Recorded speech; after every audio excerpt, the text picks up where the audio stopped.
Assalamualaikum warahmatullahi wabarakatuh.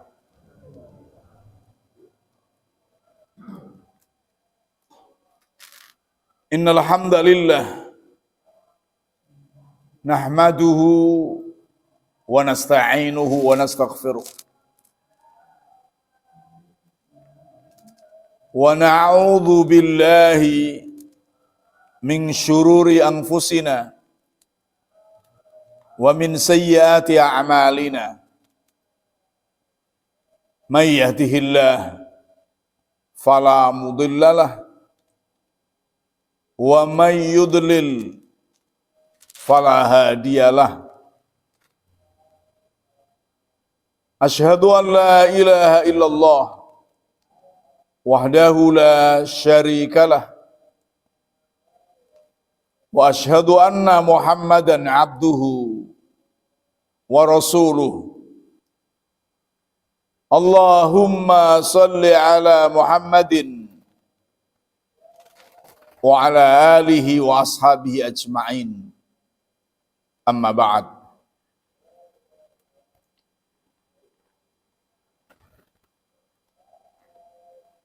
Bapak-bapak, ibu-ibu dan saudara-saudara sekalian rahimakumullah. Marilah kita senantiasa bersyukur kepada Allah Subhanahu wa taala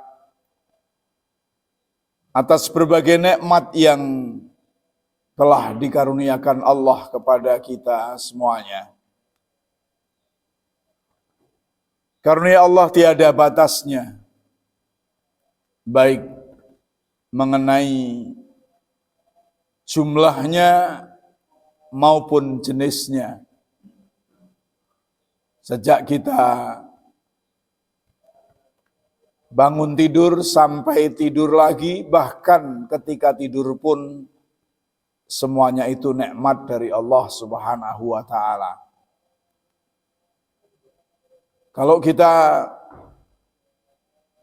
merenungkan bagaimana susahnya orang yang tidak bisa tidur, atau ketika kita tidak bisa tidur, tidak usah lama, setengah malam saja nggak bisa tidur, itu sudah merasa berat, gelisah, capek. Maka kita bayangkan kalau orang itu sulit tidur. Tidur merupakan nikmat dari Allah Subhanahu wa taala. Sehingga dengan tidur itu manusia bisa istirahat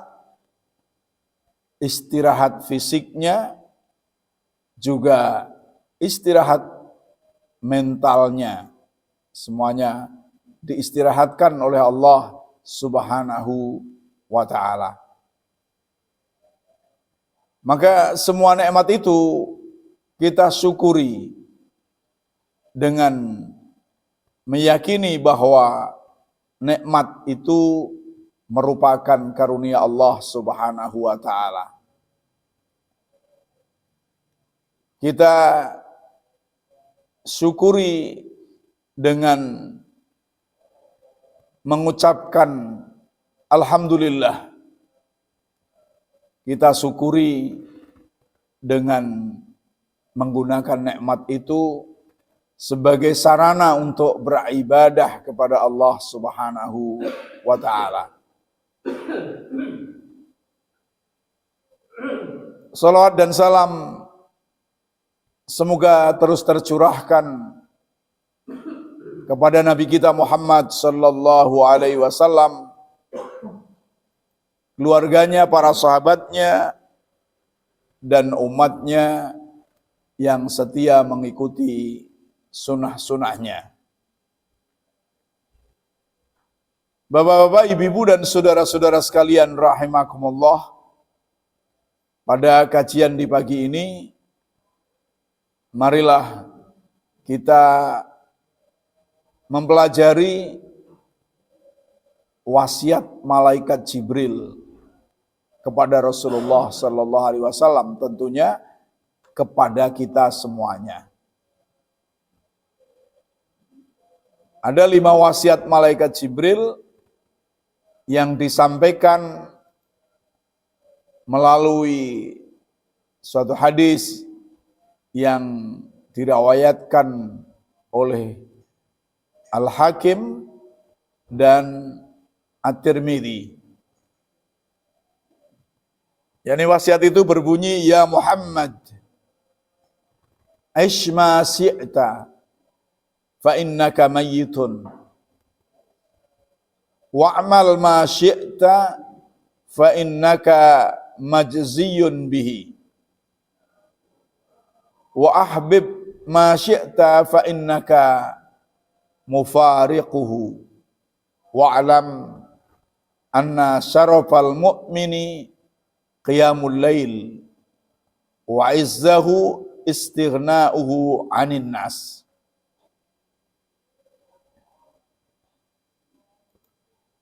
Nasihat malaikat Jibril ini kepada Rasulullah mengandung 5 poin nasihat yang patut untuk kita renungkan.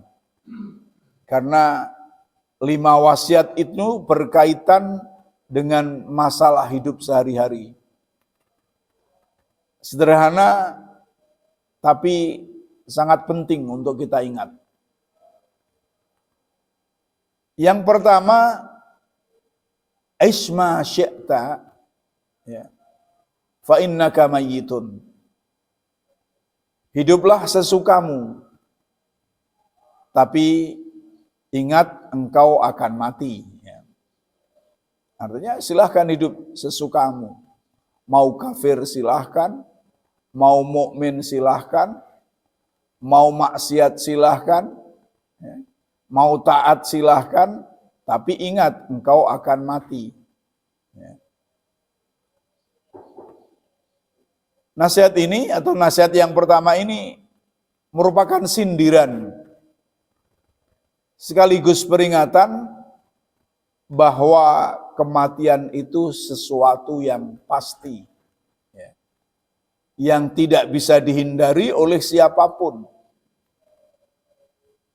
Setiap manusia pasti akan menghadapi kematiannya. Allah Subhanahu wa taala berfirman, kullu nafsin dha'iqatul maut wa innama tuwaffawna ujurakum yaumal qiyamah faman zuhziha 'anil nar wa udkhilal jannah faqad faz wa mal hayatud dunya illa mata'ul hurur. Surah Ali Imran ayat 185. Setiap yang bernyawa akan merasakan mati.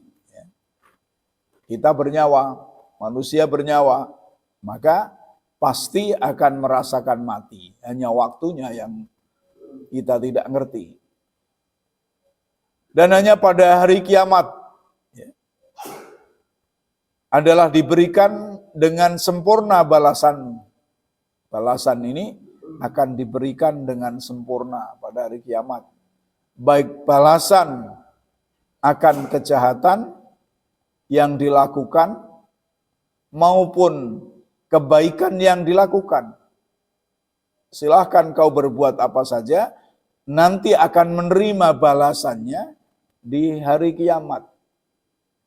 Wa may ya'mal mithqala dzarratin khairan yarah wa may ya'mal mithqala dzarratin syarran yarah.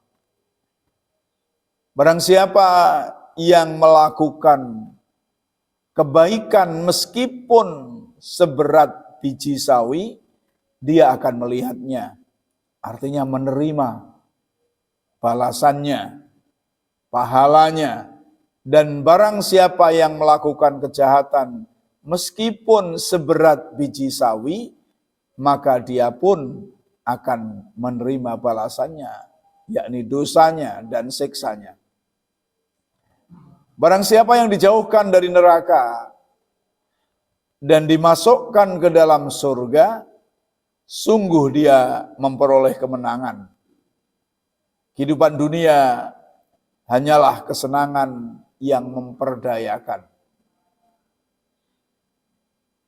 Dalam tafsir tafsir Al-Muyassar, kullu nafsin, setiap jiwa, la budda an tadzuqal maut. Setiap jiwa pasti akan merasakan mati. Setiap manusia pasti akan merasakan mati. Wa bihadza yarji'u jami'al khalq ila rabbihim. Dengan kematian ini, semua makhluk akan kembali kepada Tuhan mereka.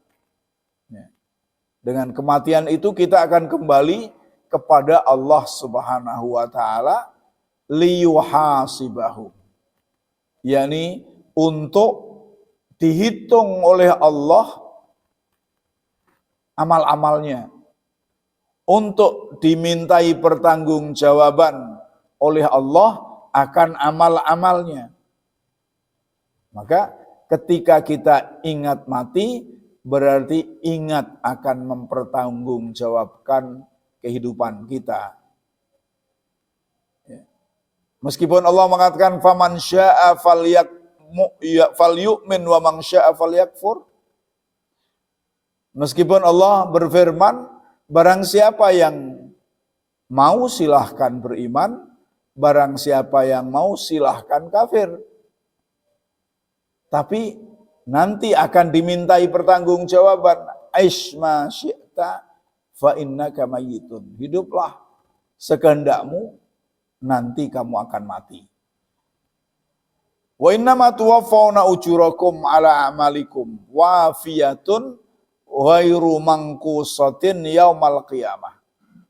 Dan sesungguhnya akan ditepati, akan disempurnakan pahala kalian atas perbuatan-perbuatan yang kalian lakukan tanpa dikurangi sedikit pun pada hari kiamat. Sedikit pun tidak dikurangi. Maka seberat biji sawi pun akan dihitung oleh Allah Subhanahu wa taala. Faman akramahu rabbuhu wa najjahu minan nar wa adkhalahul jannah faqad nala ghayata ma yatlub. Barang siapa yang dimuliakan Tuhannya, barang siapa yang dimuliakan Allah Subhanahu wa taala dan diselamatkannya dari neraka, dimasukkan ke dalam surga, faqad nala, maka dia betul-betul menerima puncak dari apa yang dia cari. Yani ketika kita di dunia ini, tujuannya adalah, tujuan utama hidupnya adalah untuk mencari surga. Bahkan non-muslim pun, orang non-muslim, orang kafir, itu puncak hidupnya yang mencari surga, hanya surganya saja yang berbeda. Dan hanya salah saja mereka. Maka ada nirwana menurut dia. Nah, tentunya yang akan bisa menerima dari Allah Subhanahu wa taala kemuliaan itu dan dimasukkan ke dalam surga hanyalah kaum muslimin. Sedangkan orang-orang kafir dalam agama apapun, dia tidak akan masuk ke dalam surga. Wa mal hayatud dunya illa mut'atun zailah. Tidaklah kehidupan dunia ini melainkan hanya kesenangan-kesenangan yang hilang, yang bisa berpisah. Yani dengan kematian itu fala ta'tadir fala taghtarru biha, maka janganlah kamu tertipu dengan kehidupan ini. Meskipun malaikat Jibril berpesan, aish ma syi'ta, silakan kau hidup sekehendakmu, fa innaka mayyitun, tapi kamu ingat bahwa kamu akan mati. Kematian sendiri merupakan nasihat tanpa perlu kata-kata. Demikian karena apabila seorang mendapat kabar kematian orang yang dicintai, maka kematian tersebut sudah cukup menjadikannya bersedih, menangis, dan mengenang segala yang pernah dilakukan bersamanya. Ini fakta yang kita saksikan dan kita alami ketika kita mendengar kematian, berita kematian dari orang yang dicintainya, mesti hal ini dilakukan. Namun kadang-kadang kita tidak ingat bahwa kita nanti ya juga akan seperti itu. Kita juga akan dikabarkan, innalillahi wa inna ilaihi raji'un, telah meninggal fulan bin fulan. Akan dikabarkan seperti itu. Karena kita tidak ingat, meskipun sudah diawali innalillahi wa inna ilaihi raji'un, ya akhirnya tidak persiapan karena tidak ingat mati. Ya. Karena itu malaikat Jibril menyatakan aish ma syi'ta fa innaka mayyitun. Maka marilah kita senantiasa mempersiapkan diri untuk menghadapi kematian itu. Kemudian nasihat yang kedua, i'mal ma syi'ta fa innaka majziyun bihi. Berbuatlah sesukamu. I'mal ma syi'ta. Mau berbuat baik, mau berbuat jahat. Mau berteman dengan orang yang baik, mau berteman dengan orang yang jahat. Mau milih orang yang baik, mau milih orang yang jahat, silahkan. Itu kebebasan kamu. Kebebasan kamu untuk memilih. Tapi ingat, engkau akan diberi balasan karenanya. Ingat, kau akan diberi balasan oleh Allah karena pilihanmu itu. Milih kebaikan atau milih kejahatan. Akan berdampak mulai dari sakaratul maut. Ya. Dampak kesulitannya. Poin ini merupakan pengingat bahwa setiap amalan kita, baik kecil maupun besar, akan dibalas oleh Allah Subhanahu wa Ta'ala. Inilah keadilan Allah Subhanahu wa Ta'ala, Allah yang Maha Adil. Sehingga jika ada seseorang yang berbuat salah, kemudian ia selamat di pengadilan dunia, maka ia tidak akan selamat dari pengadilan akhirat. Ya. Kalau dia belum bertobat. Dia melakukan sebuah kesalahan, melakukan dosa. Misalnya, apapun bentuk kesalahan dan dosanya itu, lalu dia tidak ketahuan orang. Maka itu sebetulnya nikmat dari Allah yang harus disyukuri, kemudian harus bertobat dengan taubatan nasuha, bentuk syukurnya. Bukan terus merasa, wah ora ono sing weruh. Maka ketika dia itu tidak bertobat dengan taubatan nasuha, meskipun di dunia ini tidak ada yang lihat, tidak akan ada yang tahu, dia akan menerima balasannya di akhirat. Ya. Begitu pula misalnya seseorang melakukan kejahatan, apakah itu korupsi, apakah itu membunuh, apakah itu narkoba, atau yang lainnya, lalu kemudian dia ditangkap oleh polisi. Kemudian dia diadili karena dia punya uang, dia bisa menyewa seorang pengacara yang hebat dan mungkin juga bisa menyuap. Akhirnya dia terbebas dari tuduhan itu. Berarti dia menang di dunia, tapi tetap saja kalau dia itu berbuat jahat, tidak menang di akhirat. Dia tetap akan masuk pengadilan akhirat. Kalau kembali lagi tidak taubat dengan taubatan nasuha.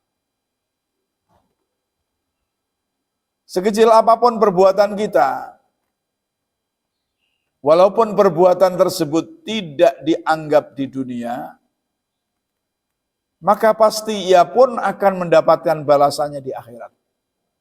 Mungkin di dunia tidak ada orang yang menganggap itu perbuatan baik. Sekecil apapun. Baratnya membuang kotoran di tengah jalan.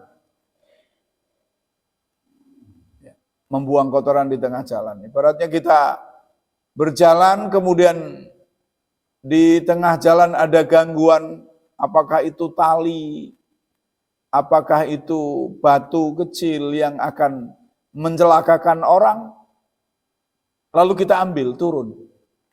Kita ambil, kita singkirkan. Tidak ada orang yang melihatnya, tidak ada orang yang menganggapnya itu sebuah kebaikan.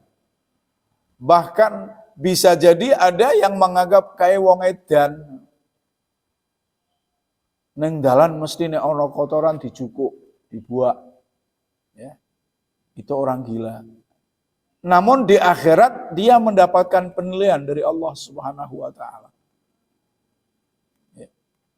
Atau hal-hal yang lain yang kecil, yang remeh. Allah berfirman, "Faman ya'mal mithqala dzarratin khairan yarah, wa may ya'mal mithqala dzarratin syarran yarah." Barang siapa yang melakukan sebuah kebaikan meskipun seberat biji sawi, atau dengan kata lain sekecil apapun, maka ada yang menerjemahkan pula seberat atom. Atom itu benda yang paling kecil yang tidak bisa terbagi lagi. Namun itu tidak semua orang ngerti, tapi kalau seberat biji sawi semua orang ngerti. Pokoknya sekecil apapun ya rohu, dia akan melihatnya di akhirat. Wa may ya'mal mithqala dzarratin syarran yarah. Dan barang siapa yang melakukan kejelekan meskipun seberat biji sawi, maka dia akan melihatnya. Dalam tafsirnya dikatakan famay ya'mal wazna namlatin saghiratin khairan. Barang siapa yang melakukan kebaikan meskipun seberat semut kecil, semut yang sangat kecil, semut pudak barangkali, semut yang nempel pada gula sangat kecil banget itu, yara sawabahu fil akhirah, dia akan mendapatkan pahalanya di akhirat nanti. Wa may ya'mal wazna namlatin saghiratin syarran yara iqabahu fil akhirah. Dan barang siapa yang melakukan kejahatan meskipun seberat semut kecil, semut yang sangat kecil tadi, yara, dia akan melihat iqabahu, siksanya di akhirat nanti. Jadi kalau diterangkan biji sawi mungkin ada orang yang tidak tahu, maka orang apalagi diterangkan atom yang kecil tadi, orang ngerti, diterangke maneh karo mufasir, kalau dengan orang yang menafsirkan itu dengan seberat seberat semut yang sangat kecil, dengan harapan agar manusia ngerti, karena tidak ada orang yang tidak ngerti semut itu. Nah wis, semut bae orang ngerti ya sak bodoh-bodohne menungso wis. Semut bae kok orang ngerti. supaya mengerti bahwa sekecil apapun kebaikan yang kita lakukan diberi pahala oleh Allah, sekecil apapun dosa yang kita lakukan akan diberi siksa oleh Allah Subhanahu wa taala. Kemudian yang ketiga, nasihatnya adalah ahbib, cintailah siapapun, apapun. Tapi ingat, engkau akan berpisah dengannya. Apapun yang kita cintai, apakah itu istri, apakah itu anak, apakah itu harta, apakah itu jabatan, engkau akan berpisah dengannya. Ya. Poin nasihat ini mengingatkan kepada kita agar mencintai segala yang ada di dunia ini sewajarnya saja. Dan tidak melebihi cinta kita kepada Allah Subhanahu wa taala dan Rasul-Nya.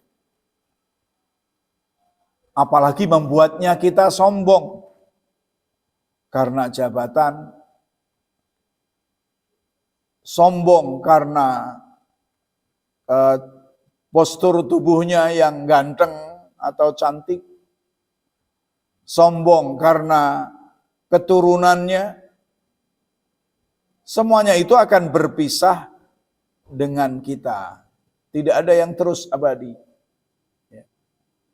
Maka dari itu, ketika kita berada di dalam sesuatu, mencintai sesuatu, jangan sampai cintanya melalaikan kita dari Allah dan Rasul-Nya. Ketika dihadapkan kepada dua pilihan, perintah Allah dan perintah manusia, maka dahulukan perintah Allah Subhanahu wa taala, perintah Rasulullah sallallahu alaihi wasallam daripada perintah manusia biasa atau perintah keinginan jiwa kita, keinginan nafsu kita. Allah Subhanahu wa taala berfirman dalam surah Al-Baqarah, "Wa minan nas may yattakhidhu min dunillahi andada yuhibbunahum ka hubbillah walladzina amanu ashaddu hubban lillah walau yaral ladzina zalamu idh yarawnal adzab annal quwwata lillahi jami'a wa annallaha syadidul iqab." Dan di antara manusia ada yang membuat atau menjadikan sekutu-sekutu bagi Allah Subhanahu wa taala, menyembah selain Allah sebagai sekutu bagi Allah. Yuhibbunahum, mereka mencintai sekutunya tadi, kahubbillah, seperti cintanya kepada Allah Subhanahu wa taala. Jadi podo senengi karo menungso karo Allah, sehingga tidak mau mendahulukan perintah Allah Subhanahu wa taala. Walladzina amanu, sedangkan orang-orang yang beriman asaddu hubbalillah, lebih cinta kepada Allah Subhanahu wa taala. Jika orang-orang zalim itu melihat, ketika dia melihat siksa nanti, maka mengetahui annal quwwata lillahi jami'a, dan sesungguhnya kekuatan itu hanya milik Allah, wa annallaha syadidul iqab, syadidul adzab, sesungguhnya Allah maha berat siksanya. Dalam tafsir dikatakan, wa ma'ahadhil barahin al-qati'ah yattahidu fariqun minan nas min dunillah asnaman wa awthanan wa awliya'a yaj'alunahu nudhara lillah. Padahal sudah jelas bukti-bukti yang nyata tentang keesaan Allah, baik yang ada di dalam alam semesta, di dalam diri, maupun di dalam ayat Al-Quran. Tapi tetap masih ada orang atau sekelompok manusia yang menjadikan berhala-berhala, sesembahan-sesembahan, para wali itu dijadikan sebagai sekutu bagi Allah Subhanahu wa taala. Yu'tunahum minal mahabbah wa ta'zim wa ta'ah. Di mana mereka mencintai, mengagungkan dan taat kepada berhala, kepada para wali, ma la yaliku illa billahi wahdah. Di dalam sesuatu yang tidak patut, yang tidak layak kecuali milik Allah Subhanahu wa taala, kecuali pada Allah Subhanahu wa taala. Misalnya berkorban hanya atas nama Allah. Lalu orang-orang yang menjadikan berhala-berhala itu sebagai Tuhan, dia jadikan sekutu bagi Allah, lalu berkorban atas nama berhala tadi. Bersedekah hanya untuk Allah subhanahu karena Allah. Lalu ada yang membuat sesaji-sesaji untuk disedekahkan pada setan. Ya. Itulah ma la yaliku illa billah wahdah. Ya. Wal mu'minun a'zamu hubban lillah min hubbi haula'il kufar lillah wa li alihatihim. Dan orang mukmin harus lebih mencintai Allah dari cintanya orang-orang kafir kepada Tuhan-Tuhan mereka. Orang mukmin harus mengutamakan Allah Subhanahu wa taala. Ya ayyuhalladzina amanu la tuqaddimu baina yadayillahi wa rasulihi wattaqullah. Innallaha samiun alim. Dalam awal surah Al-Hujurat. Hai orang-orang yang beriman, janganlah kamu sekalian mendahului Allah dan Rasul-Nya. Artinya, jangan sampai mengutamakan selain Allah daripada Allah Subhanahu wa taala dan Rasul. Jangan mengutamakan makhluk daripada Allah dan Rasul. Wattaqullah, dan bertakwalah kepada Allah, sesungguhnya Allah Maha mendengar lagi Maha mengetahui. Li'annal mu'minin akhlasul mahabbah kullaha lillah. Orang mukmin mengikhlaskan seluruh cintanya hanyalah kepada Allah Subhanahu wa taala. Mencintai sesuatu karena Allah. Membenci sesuatu karena Allah. Maka itu sempurna imannya. Rasulullah mengatakan, man ahabba lillah wa abghada lillah faqad istakmalal iman. Barang siapa yang cinta karena Allah dan benci karena Allah, maka dia telah menyempurnakan imannya. Dasarnya cinta dan benci itu hanya kesesuaiannya dengan perintah Allah dan Rasul. Ya. Mencintai seseorang karena orang itu benar, karena orang itu sesuai dengan yang diperintahkan oleh Allah dan Rasul untuk mencintainya, yakni orang yang beriman, orang yang beramal saleh. Bukan mencintai seseorang karena orang itu bayar. Bukan mencintai seseorang karena orang itu mengintimidasi kita. Tapi harus karena Allah Subhanahu wa ta'ala. Wa ulaika asyraku fil mahabbah. Mereka, yakni orang-orang kafir, menyekutukan Allah di dalam cintanya.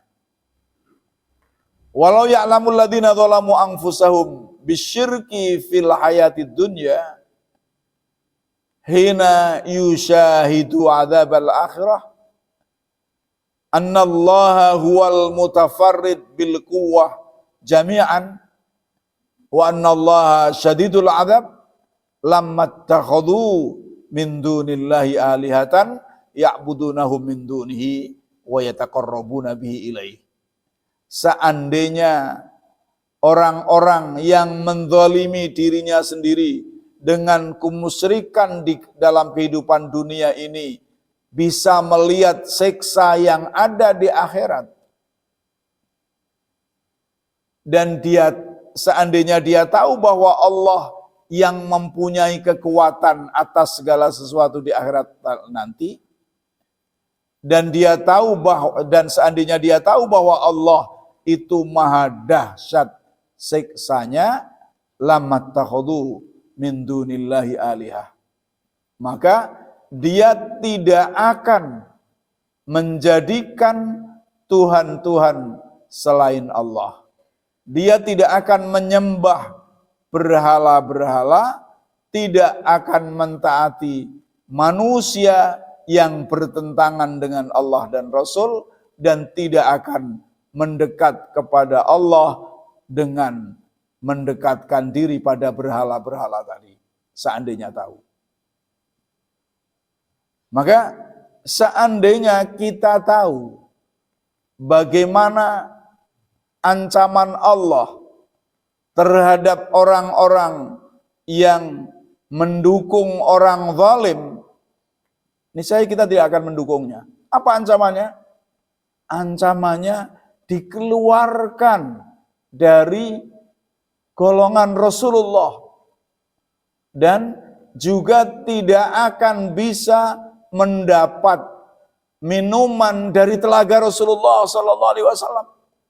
Begitu dahsyatnya. Dalam satu hadis yang diriwayatkan oleh Imam Ahmad, juga Imam Nasai, dan yang lainnya, Rasulullah mengatakan, satakunu ba'di umara'un. Umara'u yakdzibuna wa yadlimuna. Akan datang nanti suatu masa umara, ya, pemimpin-pemimpin yang yakdzibun, yang berdusta dan yang zalim.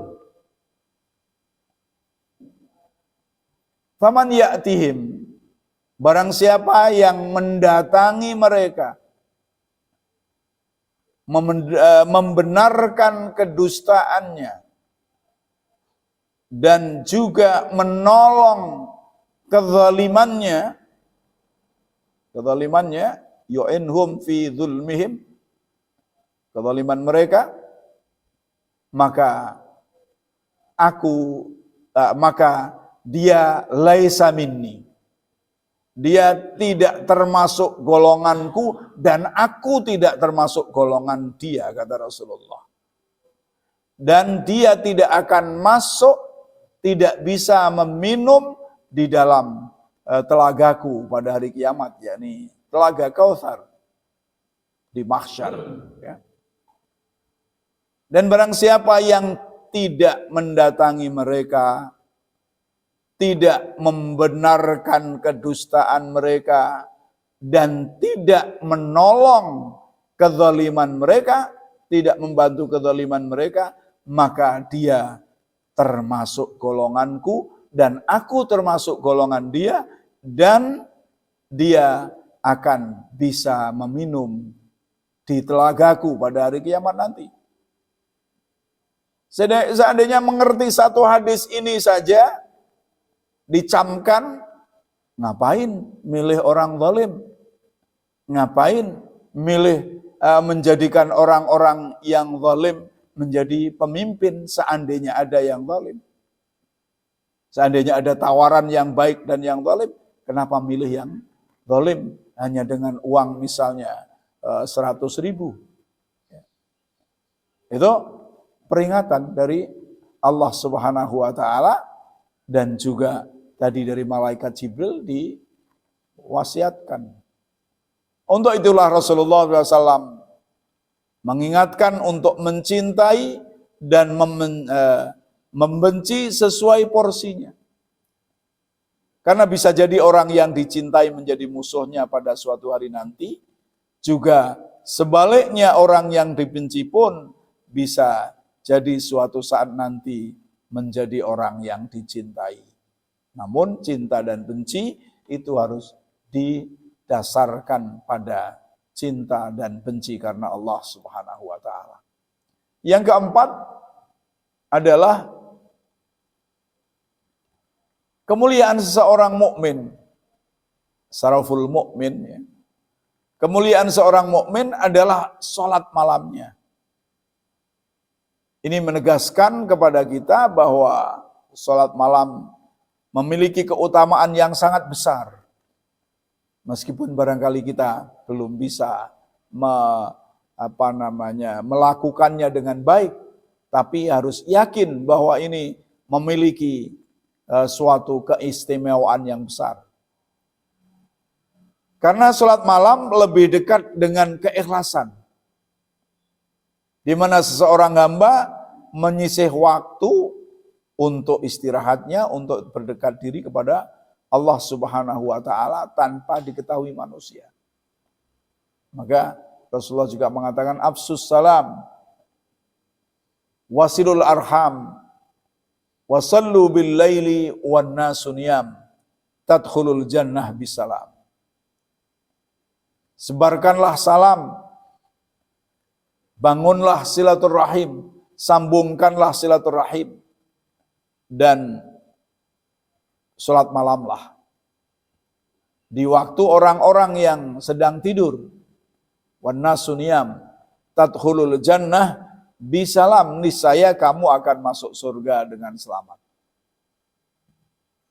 Begitu pula orang-orang saleh itu banyak melakukan qiyamul lail. Rasulullah mengatakan, alaikum bi qiyamil lail, fa innahu da'bus salihin qablakum, wa inna qiyamal lail qurbatun ilallah wa manhatun anil ithmi, wa takfirun lis-sayyi'at, wa matrodatun lidda anil jasad.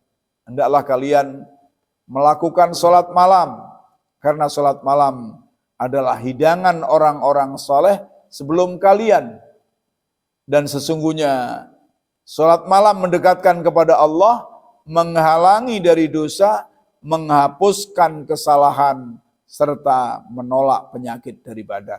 Yang terakhir, kelima, kehormatannya adalah ketidakbutuhannya terhadap manusia. Artinya, kehormatan seorang mukmin itu adalah karena tidak bergantung kepada manusia. Bergantung hanya kepada Allah Subhanahu wa taala.